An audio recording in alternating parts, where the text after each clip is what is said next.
ముఖ్యంగా ఉత్తర భారతంలో బీసీ నినాదం బాగా బలంగా ఉంది. ఇంతకుముందు మనం మహిళా రిజర్వేషన్లకు సంబంధించి లోక్సభలో చర్చ జరుగుతున్న సందర్భంలోనే బీసీల సంగతి ఏంటి ముందు తేల్చండి, తర్వాత మహిళలు కూడా పట్టండి అని చెప్పి చాలా గట్టిగా బీసీ పార్లమెంట్ సభ్యులు ఆ రోజు నినదించినటువంటి అంశాలు చూసాం. కాబట్టి రేపటి రోజున ఈ అంశం ఖచ్చితంగా ఒక డిబేటబుల్ ఇష్యూ కాదంటారు రవి గారు? డిబేటబుల్.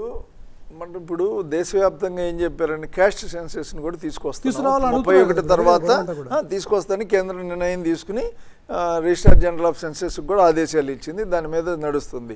సో ఈ తరుణంలో మీరు గణాంకాలు లేవు, బీసీ రిజర్వేషన్లకి మీరు 50% దాటకూడదని రాష్ట్ర ప్రభుత్వాలకి వీళ్ళు చెప్తున్నప్పుడు, సుప్రీంకోర్టు కానీ ఇతర కేంద్రం కానీ చెప్తున్నప్పుడు, అది దానికి పరిష్కారంగా జనగణన వచ్చినప్పుడు ఆ డేటా ప్రకారం ఎంత పర్సంటేజ్ ఉంటే అంత పర్సంటేజ్ ఇవ్వచ్చు. డెడికేషన్ కమిషన్లు తెలంగాణ, ఆంధ్రలో ఇతర రాష్ట్రాల్లో ఏర్పాటు చేసినా కూడా చెల్లవనే చెప్పే పరిస్థితికి వెళ్ళింది.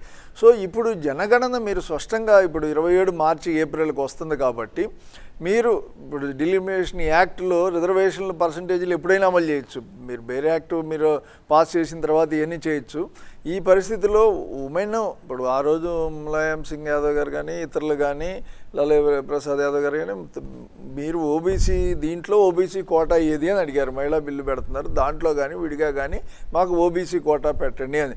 మరి కాంగ్రెస్ పార్టీ కానీ బీజేపీ పార్టీ కానీ లేదు లేదు అంటే లేదు సెన్సెస్ లేదు కాబట్టి ఇప్పుడు చేయదలుచుకున్నారనుకోండి, చివరి 6 నెలల ముందైనా ఈ డిలిమిటేషన్ అయిపోయిన తర్వాత ఆ పర్సంటేజ్ ఉంటుంది కదా. సరే మళ్ళీ ఇన్ని రాజ్యాంగం ప్రకారం కుదరవు కాబట్టి ఎందుకు ఇప్పుడు చేయాల్సిన ఆలోచించాల్సిన సీరియస్గా ఎందుకు అని నేను అంటున్నానంటే, ఒకసారి ఇది చేసిన తర్వాత మళ్ళీ 30 ఏళ్ళు అయితే 40 ఏళ్ళు అయితే డిలిమిటేషన్ మళ్ళీ సీట్లు పెంచడం అనేది 50 ఏళ్ళు అయితే 60 ఏళ్ళు చెప్పలేం కదా.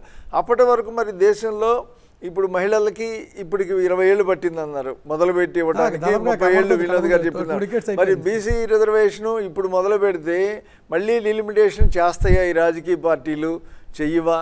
మరి జాతీయ పార్టీల్లో బీసీ నాయకత్వం ఉందా లేదా? లేనప్పుడు కనీసం మిగతా ఆ పార్టీల్లో తీర్మానం చేశారు, బీఆర్ఎస్ పార్టీలో కేసీఆర్ గారు ఆధ్వర్యంలో అని చెప్పి ఉన్నారు. మరి ఈ పార్టీలన్నీ ఈ రకంగా తీర్మానాలు చేసిన పార్టీలన్నీ కాంగ్రెస్ పార్టీ కానీ అటు ఆంధ్రాలో ఉన్న తెలుగుదేశం పార్టీ కానీ వీళ్ళందరూ ప్రభుత్వాల్లో ఉన్నారు కాబట్టి పార్లమెంట్లో మీరు బీసీకి కూడా పెట్టకపోతే మేము మద్దతు ఇవ్వని చెబుతారా?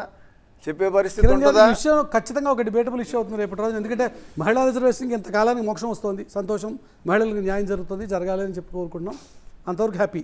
కానీ అట్ ద సేమ్ టైం బీసీలకి కూడా అన్యాయం జరగకుండా ప్రొటెక్షన్స్ ఇవ్వాల్సిన బాధ్యత, దానికి సంబంధింంచి చట్టంలో అంశాన్ని పొందుపరచాల్సిన అవసరం లేదంటారా? ఇంత పెంచేటప్పుడే చేయకపోతే భవిష్యత్తులో ఎట్లా అనేది ఎవరికైనా వచ్చే ఇదే కదా, కన్సర్న్ అడ్రస్ చేయాలి కదా.